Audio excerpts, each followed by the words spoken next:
Salut à tous et à toutes, c'est Gamer du dimanche pour une nouvelle vidéo, un nouveau gamonologue.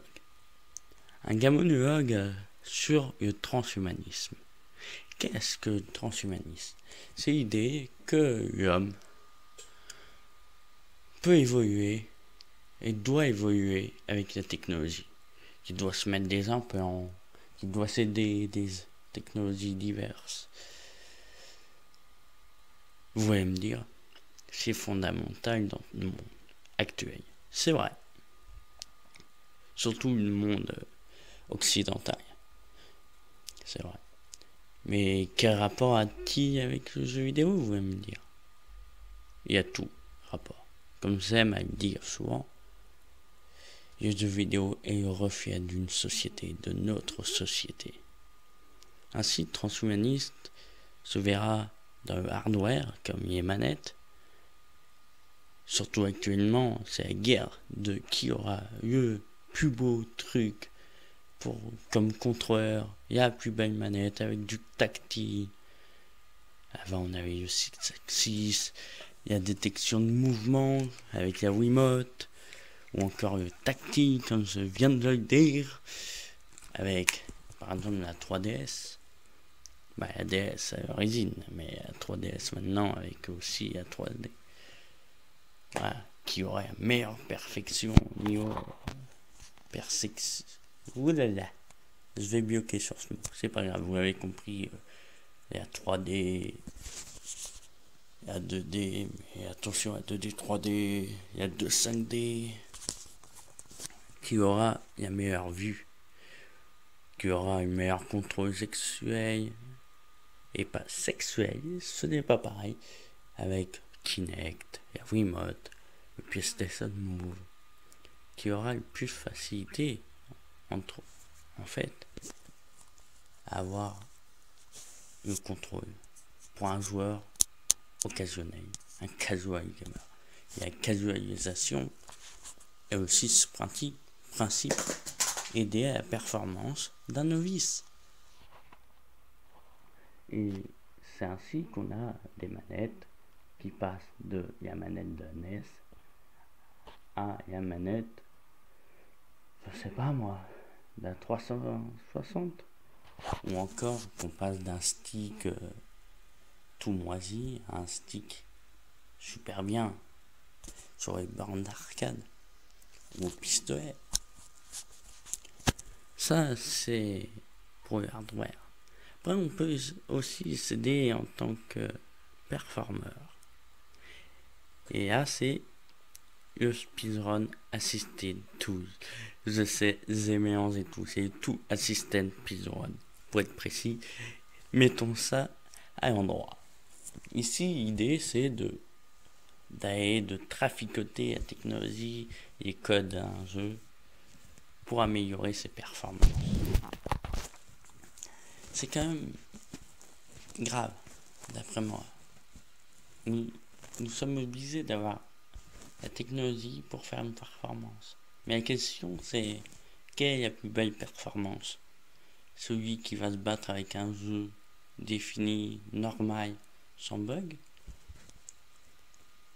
normalement, ou celui qui va trouver ses bugs, qui va faire une performance à 0,1 seconde, comme temps, ou celui qui va mettre 10 heures à finir le jeu sans ces bugs. Je vous le demande, car cette question est aussi posée dans plusieurs jeux.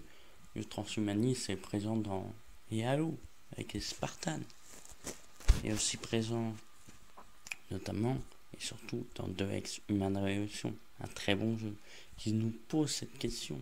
On nous impose le choix d'être un cyborg, le but ultime du transhumanisme, le cyborg, d'avoir les puces, de pouvoir les améliorer. Et on nous met aussi en face les problèmes que ça engendre. Une dépendance dans le jeu à une drogue. Sinon, les appareils sont ACES. C'est l'obsolescence programmée. Ou encore le hack. On n'est plus humain. on se fait hacker comme une machine. Cette question est le centre du jeu. Qu'est-ce qu'être humain? Est-ce que être humain, c'est avoir conscience? Ou est-ce que c'est avoir certaines faiblesses liées à l'organisme, liées au tissu organique qu'on pourrait résoudre avec des tissus bioniques, du métal, etc. Certes, le transhumanisme a des bons points, comme le fait de remettre des angles à un amputé. C'est très ironique et que bon, c'est sympa, mais t'auras toujours pas de vrais hommes. Voilà. Ces questions sont posées et je pense que c'est aussi des questions qu'on se pose actuellement dans le monde où on est. Ceux qui auront accès à ces biotechnologies seront tout puissants. Et ce sera donc les maîtres du monde, entre guillemets. C'est voilà, c'est scénario catastrophe. Mais cette question est posée et à la fin on nous propose de mourir justement en tant que cyborg ou de donner toute puissance à une multinationale pour reconstruire dans le jeu. Et cette question est réelle. C'est de la technologie, c'est bien. La technologie, c'est bien. Jusqu'à un certain stade. Et le jeu a très bien compris et nous le fait comprendre. Ce n'est pas nouveau.